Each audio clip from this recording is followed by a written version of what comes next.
اعوذ باللہ من الشیطان اللعین الرجیم بسم اللہ الرحمن الرحیم الحمد للہ رب العالمین وصلی اللہ علی محمد وآلہ الطیبین الطاہرین اما بعد فقد۔ آج کے آپ کے درس کا کوڈ ہے IS2، اس کو نوٹ کر لیجئے آپ حضرات۔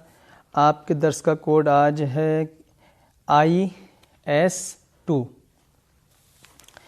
آج کی گفتگو کو شروع کرتے ہیں۔ ابھی تک جو آپ حضرات کے سامنے گفتگو رہی اور جو باتیں کی آپ کی خدمت میں، اس میں سے خداوند عالم کی توحید کے متعلق، خداوند عالم کی عدالت کے متعلق اور دین کی اہمیت، عقل کی اہمیت، عقل کے ہوتے ہوئے دین کی کیا ضرورت ہے، اس کے اوپر گفتگو ہوئی۔ اور اس کے علاوہ مثلاً لوگ دین سے کیوں فرار کرتے ہیں، یہ ساری باتیں آپ کی خدمت میں پیش کی جا چکی ہیں۔ آج ہم اپنی گفتگو کو یہاں سے شروع کریں گے کہ جب ہم نے یہ سمجھ لیا کہ اللہ ایک ہے اور اس کی دوسری صفت یہ ہے کہ وہ عادل ہے، تو آپ کی خدمت میں عرض کیا جائے کہ اللہ نے اس کائنات میں جب ہم کو بھیجا تو کیا بے مقصد بھیجا یا کسی ہدف کے تحت، کسی مقصد کے تحت؟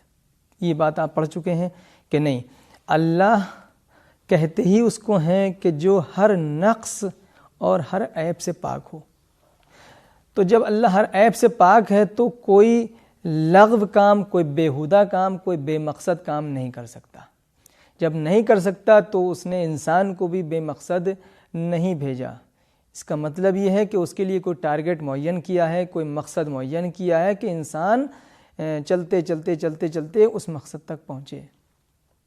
جب اللہ نے انسان کو بھی بنایا اور اس کے مقصد کو بھی بنایا تو پھر یہ بھی ماننا پڑے گا کہ اللہ اس مقصد تک پہنچنے کا راستہ بھی ہم کو بتائے، قوانین بھی بنائے، رولز بھی بتائے، تاکہ ہم ان قوانین کے ذریعے سے اس مقصد تک پہنچیں۔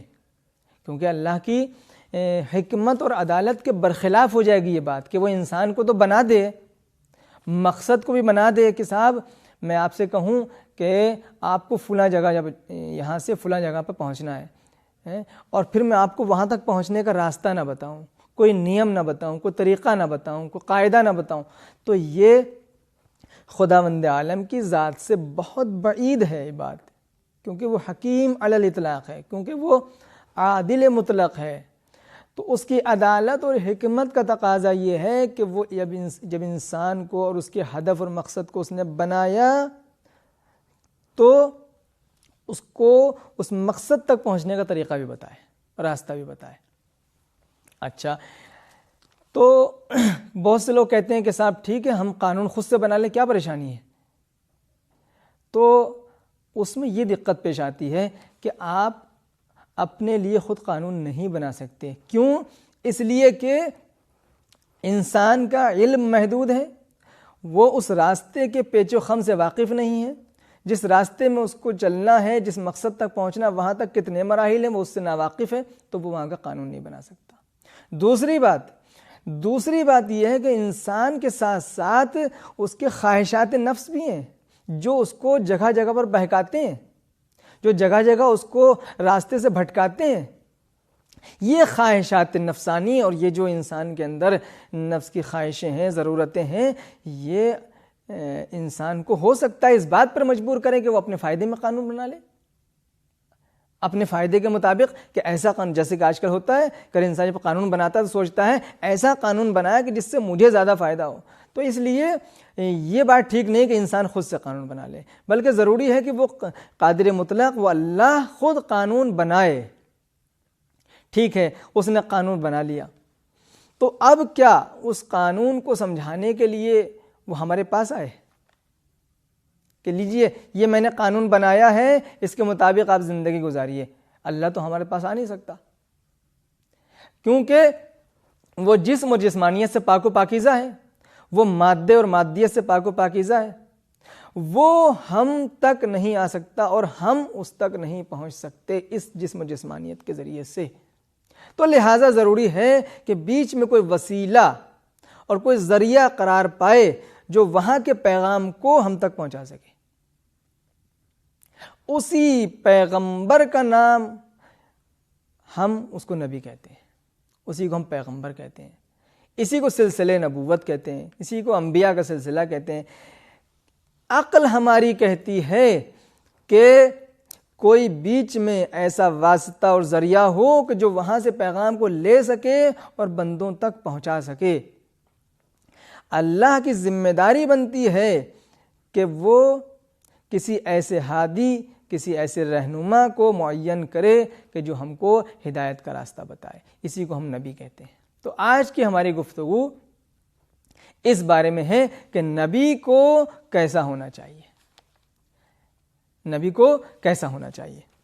اب جب ہم یہاں تک پہنچ گئے کہ اللہ کی عدالت اور حکمت کا تقاضا ہے کہ وہ نبی کو بھیجے، تو اب یہاں سے ہم شروع کرتے ہیں کہ نبی کو کیسا ہونا چاہیے. اب نبی جب ہمارے درمیان آیا تو یا تو وہ ہم جیسا ہوگا، یعنی جیسے ہم غلطی کرتے ہیں، جیسے ہم خطا کرتے ہیں، جیسے ہم گناہ کرتے ہیں، یا نہیں، اس کو غلطی اور خطاؤں اور گناہوں سے پاک ہونا چاہیے. ہم اور آپ سب یہ کہتے ہیں کہ نہیں، اس کو پاک و پاکیزہ ہونا چاہیے. یہ دعویٰ ہے، اس پہ دلیل کیا ہے؟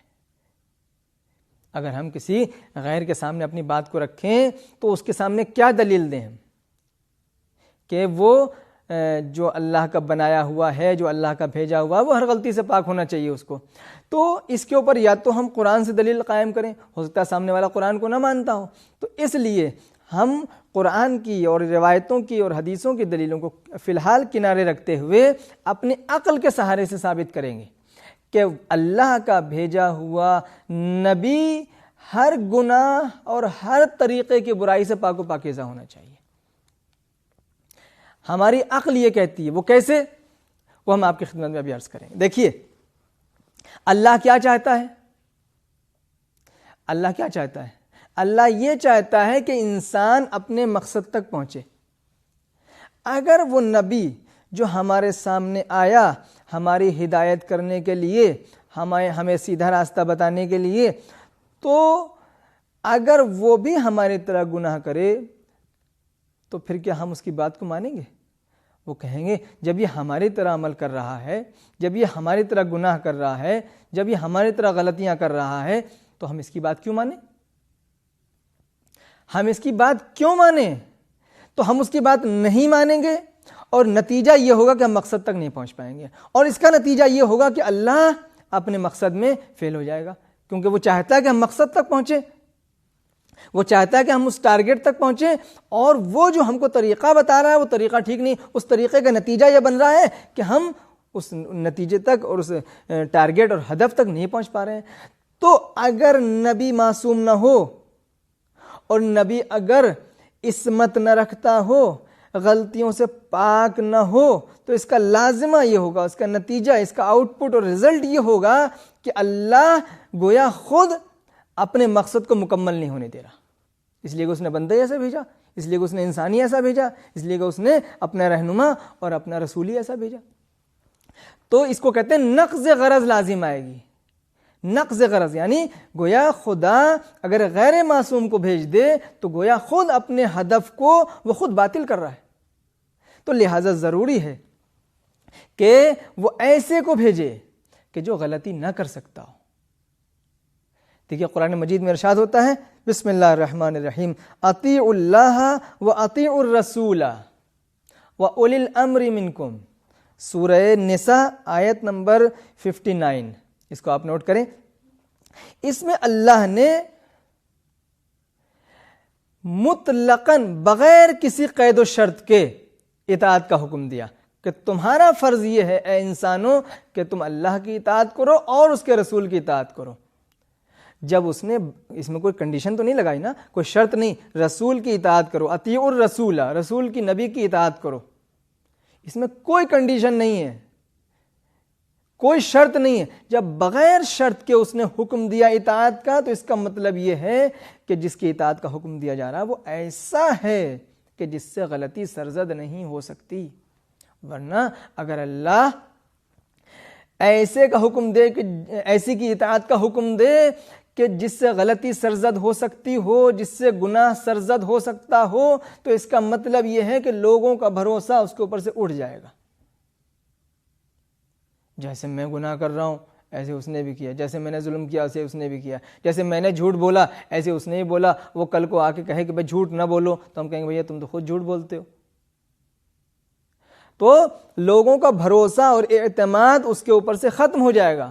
اس لیے علماء نے اس دلیل کو دلیل اعتماد کہا ہے، اسی کو کہا ہے دلیل اعتماد، یعنی لوگوں کا اعتماد ختم ہو جائے گا اگر نبی گناہ کرنے لگے، اور جب لوگوں کا اعتماد ختم ہو جائے گا تو وہ ہدف پامال ہو جائے گا اللہ کا کہ جس ہدف تک وہ پہنچانا چاہتا ہم کو۔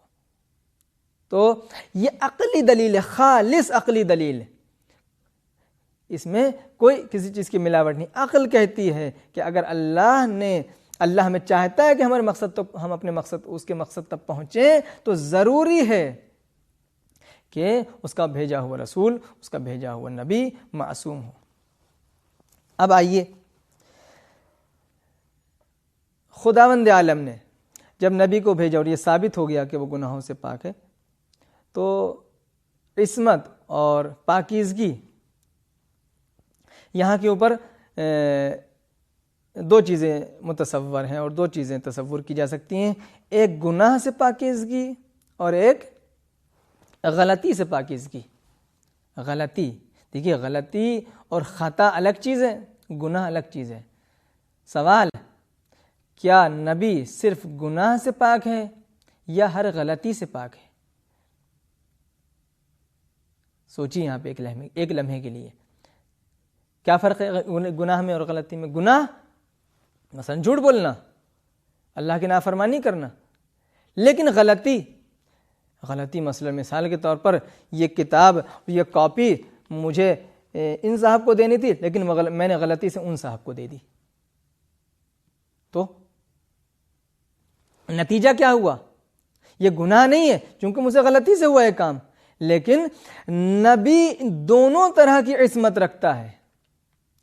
نبی گناہوں سے بھی محفوظ ہوتا ہے اور نبی غلطیوں سے بھی محفوظ ہوتا ہے، گناہ سے بھی پاک ہوتا ہے اور غلطیوں سے بھی پاک ہوتا ہے۔ کیوں؟ اس لیے کہ گناہ کے نتیجے میں بھی اعتماد ختم ہوگا، غلطی کے نتیجے میں بھی اعتماد ختم ہوگا۔ ہماری دلیل وہی ہے، دلیل اعتماد، کیونکہ لوگوں کا جو اعتماد ہے وہ ضائع نہیں ہونا چاہیے۔ اگر ہم نے دیکھا کہ نبی غلطی کر رہا ہے، اگر ہم نے دیکھا کہ یہ نبی جو ہے اس سے خطائیں ہو رہی ہیں، تو اس کا مطلب یہ ہے کہ ہمارا اعتماد اس سے اٹھ گیا کہ بھئی آج یہاں پہ غلطی کر سکتا ہے تو کل دوسری جگہ پہ غلطی کر سکتا ہے، کل تیسری جگہ پہ غلطی کر سکتا ہے، تو نبی سے اعتماد اٹھ جائے گا۔ تو جب اعتماد اٹھ جائے گا تو پھر وہ ہدف مکمل نہیں ہو سکتا۔ تو یاد رکھیے، عصمت کی دو قسمیں ہیں، عصمت گناہ سے، عصمت غلطی سے، یعنی غلطی سے بھی محفوظ ہے وہ اور گناہ سے بھی محفوظ ہے وہ، دونوں طریقے کی اس کے یہاں عصمت پائی جاتی ہے۔ اور اسی میں پھر اور شقیں نکلتی ہیں اور جزیات سامنے آتے ہیں۔ مثلا کیا وہ عمدن اور سہون دونوں طرح کی عصمت رکھتا ہے؟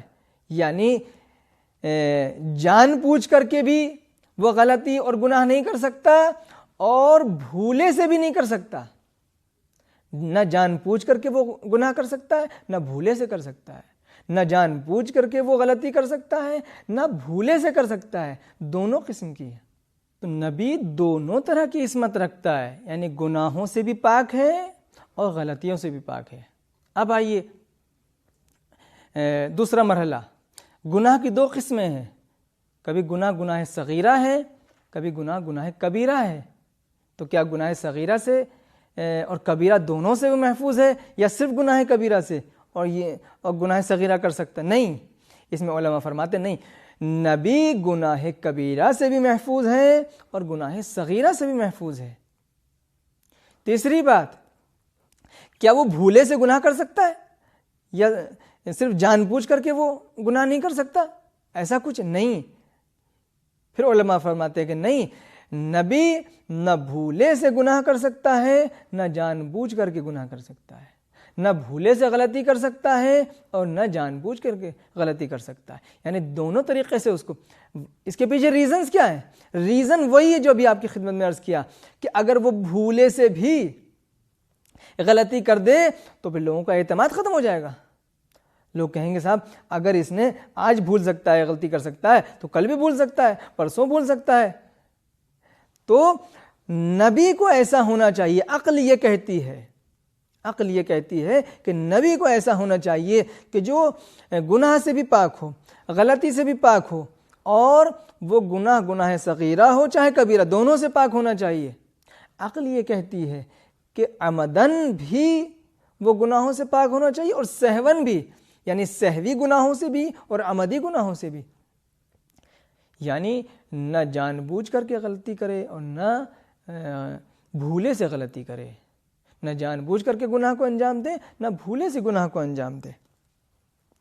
تیسری بات وہ یہ کہ نبی پیدا ہونے سے لے کے عمر کے آخری مرحلے تک معصوم ہوتا ہے، چاہے وہ مرتبہ نبوت پر ابھی فائز ہوا ہو اور چاہے نہ ہوا ہو، چاہے وہ قبل از بعثت ہو چاہے بعد از بعثت ہو، چاہے مبعوث ہونے سے پہلے ہو چاہے مبعوث ہونے کے بعد ہو، دونوں صورتوں میں ضروری ہے کہ نبی گناہوں سے پاک ہو۔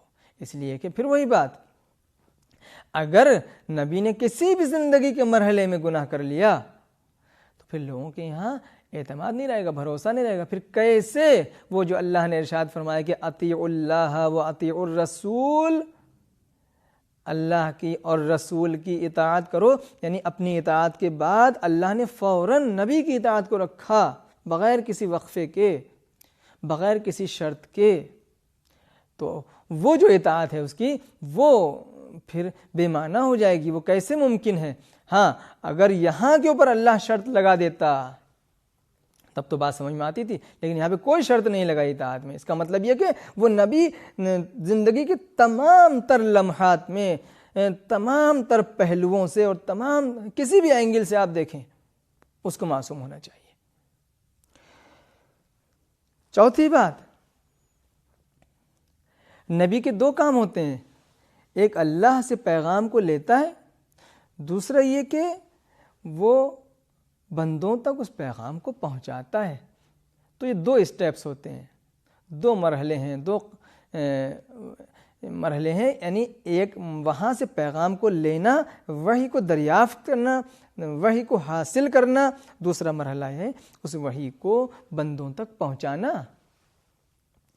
نبی کو دونوں مرحلوں میں غلطی سے پاک ہونا چاہیے، یعنی مرحلہ دریافت وحی، جب وہ وحی کو حاصل کر رہا ہے تب بھی غلطی نہ کرے، اس لیے کہ وہاں پر اگر غلطی کر دی تو مقصد الہی فوت ہو جائے گا۔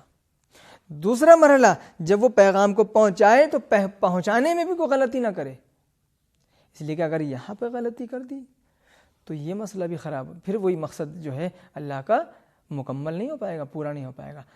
تو یہ 3-4 عدد شق ہیں، 3-4 عدد پہلو ہیں، یعنی نبی کو عقل کہتی ہے کہ نبی کو معصوم ہونا چاہیے، وہ گناہوں سے بھی اس کو معصوم ہونا چاہیے، اس کو غلطیوں سے بھی محفوظ ہونا چاہیے، اور چاہے وہ گناہ صغیرہ ہو چاہے گناہ کبیرہ ہو، اور چاہے وہ غلطی سے ہو، چاہے وہ جان بوجھ کر کے ہو، اور چاہے وہ نبی کی بعثت سے پہلے ہو، اور چاہے وہ مبعوث ہونے کے بعد ہو، اور چاہے وہ وحی کو حاصل کرنے کے مرحلے میں ہو، اور چاہے وہ پیغام کو پہنچانے کے مرحلے میں ہو، ان تمام تر مراحل میں نبی کو معصوم ہونا چاہیے، یہ عقل کہتی ہے۔ کیوں؟ اس لیے کہ کسی بھی مرحلے میں اگر غلطی ہو گئی تو وہ اعتماد اور وہ لوگوں کا جو بھروسہ ہے وہ ٹوٹ جائے گا، اور جیسے ہی وہ ٹوٹا، جیسے ہی اس کے اندر ہلکا سا بھی اگر بال آیا تو پھر مسئلہ پھر یہ ہے کہ وہ ہدف الہی اگر اس کے اندر بال بھی آ گیا تو وہ ہدف اللہ کا وہ نامکمل رہ جائے گا۔ تو ضروری ہے کہ ہر مرحلے میں نبی کے پاس عصمت ہونی چاہیے۔ اب یہاں پر ایک سوال اٹھتا ہے، وہ سوال یہ ہے کہ نبی کو جو یہ عصمت اور گناہوں سے محفوظ ہونے کی طاقت ہے، یہ اجباری ہے یا اختیاری ہے؟ اس کو آپ ذرا غور فرمائیے کہ یہ جو نبی کے پاس صلاحیت ہے یہ اجباری ہے یا اختیاری ہے؟ کیا مطلب اجباری اور اختیاری کا؟ یعنی کیا نبی واقعاً گناہ کر سکتا ہے لیکن پھر بھی نہیں کرتا، یا نہیں اللہ نے اس کو بنایا ہی ایسا ہے کہ وہ گناہ کر ہی نہیں سکتا؟ دونوں باتوں میں فرق ہے۔ سوال کرتے ہیں بہت سے لوگ کہ کیا نبی اجباری طور پر معصوم ہے یا اختیاری طور پر معصوم ہے؟ اگر وہ اجباری طور پر معصوم ہے یعنی اللہ نے اس کو بنایا ہی ایسا ہے، اللہ نے اس کو اس طریقے سے پیدا ہی کیا ہے کہ وہ گناہ کر ہی نہیں سکتا، کرنا بھی چاہے تو نہیں کر سکتا، تو پھر اس کا مطلب نبی مجبور ہو گیا، اور پھر ایسی عصمت کا کوئی کمال نہیں ہے، ایسے گناہوں سے بچنے کا کوئی کمال نہیں ہے۔ اگر وہ اللہ ہم کو ایسا بنا دے تو ہم ہو جائیں گے نبی، پھر اس میں نبی کا کیا کمال ہے؟ پھر نبی کا اس میں کیا کارنامہ ہوا کہ وہ گناہوں سے بچ رہا؟ اللہ نے تو اس کو بنایا ہی ایسا کہ وہ گناہ کر ہی نہیں سکتا۔ تو اس سوال کا جواب یہ ہے کہ نہیں، نبی کے پاس جو عصمت ہوتی ہے، نبی جو معصوم ہوتا ہے، نبی جو گناہوں سے پرہیز کرتا ہے، نبی جو گناہوں سے بچتا ہے، وہ مجبوراً نہیں بلکہ اختیاری طور پر، یعنی وہ گناہ کر سکتا ہے پھر بھی اپنے نفس کو روکتا ہے اور وہ گناہ انجام نہیں دیتا۔ اگر ایسا نہ ہو، یعنی وہ اگر مجبور ہو، تو پھر وہ ہمارے لیے آئیڈیل کیسا، وہ پھر کیسا کس طریقے سے ہمارے لیے نمونے عمل بنے گا؟ بھائی ہم گناہ کر سکتے ہیں، اللہ نے ہمارے اندر خواہشیں رکھی، اگر اس کو ایسا بنا دے کہ وہ کر ہی نہیں سکتا گناہ، وہ مجبور ہے ہمیشہ اطاعت کرنے کے اوپر، تو پھر وہ ہمارے لیے آئیڈیل نہیں بن سکتا۔ آئیڈیل ایسا ہونا چاہیے کہ جو ہم جیسا ہو، یعنی ہم جیسے سے مراد یعنی جس طریقے سے ہمارے یہاں یہ اختیار ہے کہ چاہیں تو گناہ کریں اور چاہیں تو گناہ نہ کریں، ایسا ہی اس نبی کو بھی ہونا چاہیے کہ وہ اختیاری طور پر گناہوں سے رکے۔ یہاں کے اوپر پھر بہت سے لوگ سوال کرتے ہیں کہ یہ کیسے ممکن ہے کہ وہ اس طریقے سے گناہوں سے محفوظ رہے کہ نہ وہ سہون اور نہ پھر وہ نہ عمدن، نہ بھولے سے، نہ جان بوجھ کر کے، وہ کر ہی نہیں سکتا گناہ؟ یہ کیسے ممکن ہے؟ یہ بات ہماری سمجھ میں نہیں آتی، یہ بات ہماری سمجھ میں نہیں آتی۔ ہم آپ کو ایک مثال کے ذریعے سے یہ بات سمجھاتے ہیں کہ کیسے نبی گناہوں سے محفوظ رہتا ہے۔ پہلی بات تو ہم آپ کی خدمت میں یہ عرض کریں کہ نبی کا جو درجہ ایمان باللہ ہے اور تقوی الہی جو اس کے پاس ہے، وہ اس کو گناہوں سے روکتا ہے، گناہوں کی طرف جانے نہیں دیتا۔ اگر آپ کا اور ہمارا ایمان کسی بلند منزل پر پہنچ جائے تو وہاں پر بھی ہم کو یہ احساس ہوگا کہ ہم گناہوں سے دور ہونے لگیں گے۔ تو وہ نبی کہ جس کا ایمان اور جس کا تقوی، جس کی پرہیزگاری، جس کا تقرب ایک اعلیٰ بلکہ اعلیٰ ترین منزل پر ہے، وہ کیسے گناہوں کی طرف جا سکتا ہے؟ اس بات سے شاید آپ کو نہ سمجھ میں آئے اس مثال سے، لیکن یہ جو مثال اب ہم آپ کے سامنے پیش کرنے جا رہے ہیں، اس کے ذریعے سے یہ بات بہت اچھے طریقے سے آپ محسوس کر سکتے ہیں۔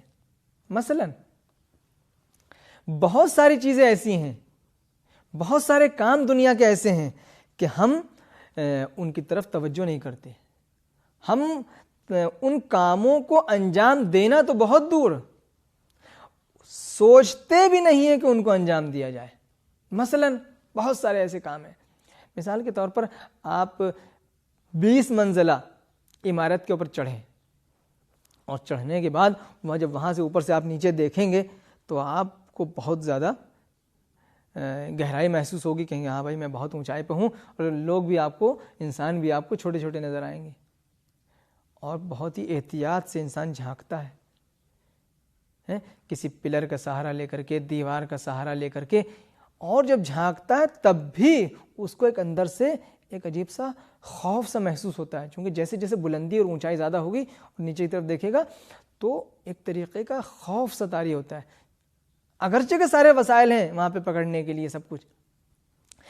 میں آپ سے پوچھتا ہوں کہ کبھی آپ اتنی اونچائی پر اگر کبھی گئے ہوں تو کیا آپ نے کبھی وہاں سے سوچا ہے کہ چلو یہاں سے چھلانگ لگا کے دیکھتے ہیں، چلو یہاں سے آج کود کے دیکھتے ہیں؟ کبھی کودے ہیں آپ؟ نہیں، کودنا تو بہت دور، کبھی سوچا بھی نہیں ہوگا اس کودنے کی طرف۔ کیوں نہیں سوچا؟ اس کا جواب آپ سے چاہیے، کیوں نہیں سوچا ہم نے آج تک؟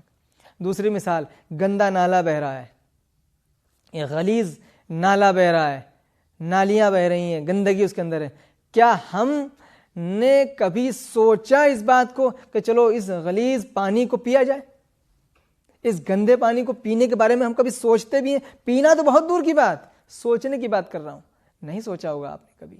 کیوں؟ نہ اتنی، میں نے 2 مثالیں صرف دی، بہت ساری مثالیں، نہ اتنی بلندی سے نیچے چھلانگ لگانا تو بہت دور، آپ نے کبھی سوچا بھی نہیں، اس گندی نالی سے پانی کو پینا تو بہت دور، پینے کے بارے میں کبھی سوچا بھی نہیں۔ کیوں؟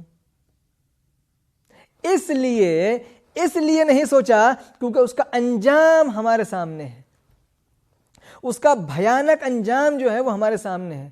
وہاں سے اگر کود جائیں گے تو ہمارا رزلٹ کیا ہوگا، ہمارا حشر کیا ہوگا، چونکہ اس کا انجام ہمارے نگاہوں کے سامنے اتنا واضح اور کلیئر اور صاف اور شفاف ہے، اس کی وجہ سے ہم اس کام کو کبھی کرنے کے بارے میں سوچتے بھی نہیں ہیں۔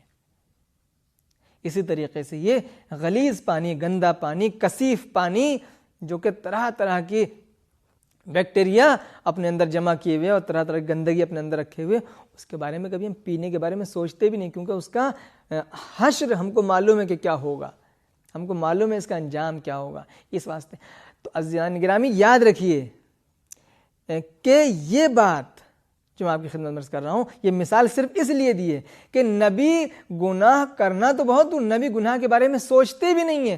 کیوں؟ اس لیے کہ جس طریقے سے ہمارے نزدیک ان کاموں کا انجام اتنا واضح اور شفاف ہے، اسی طریقے سے نبیوں کے نزدیک بھی گناہوں کا انجام بالکل واضح اور صاف اور شفاف ہوتا ہے۔ وہ بھیانک انجام، وہ جو اس کا رزلٹ ہے خراب، وہ ان کے نزدیک جس طریقے سے ہمارے یہاں ان کاموں کا بالکل واضح اور آشکار ہے، ایسے گناہوں کا بھی ہے۔ تو جس طریقے سے ہم ان کاموں کو کرنے کے بارے میں نہیں سوچتے، اسی طریقے سے انبیاء بھی گناہوں کو کرنے کے بارے میں کبھی نہیں سوچتے۔ یہ مثال بہت ہی محسوس ہے اور سمجھنے کے لیے کافی ہے۔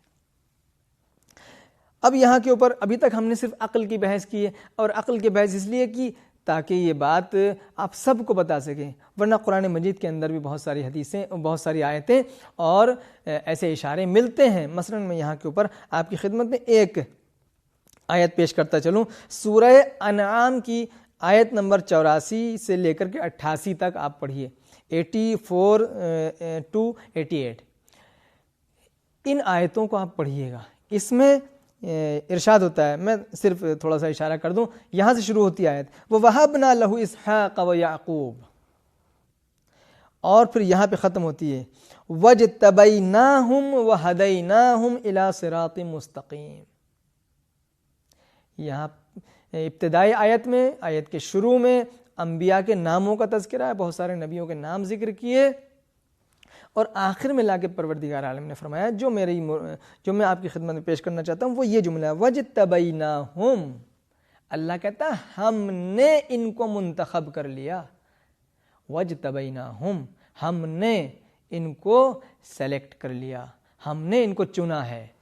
وَهَدَيْنَاهُمْ إِلَىٰ صِرَاطٍ مُسْتَقِيمٍ، اور ہم نے ان کو ہدایت دی ہے صراط مستقیم تک کی. اس سے سمجھ میں آتا ہے کہ انبیاء اور نبی معصوم ہوتے ہیں، ہدایت یافتہ ہوتے ہیں، ان کو اللہ نے چنا ہوتا ہے، ان کو اللہ نے منتخب کیا ہوتا ہے.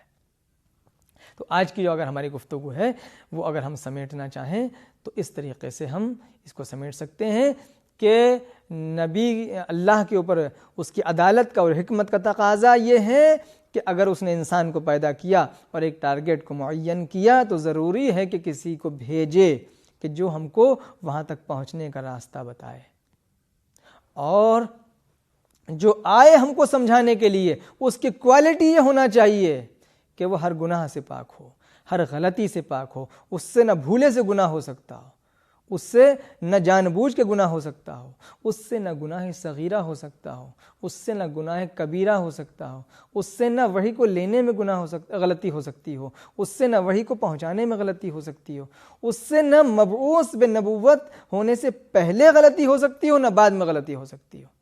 یہ ساری شرطیں ہیں.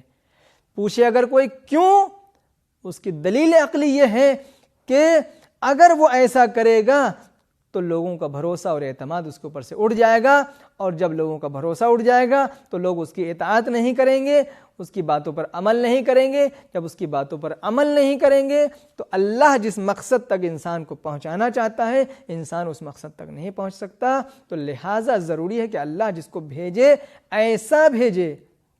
ایسا بھیجے کہ جو اللہ کے مقصد تک انسانوں کو پہنچا سکے.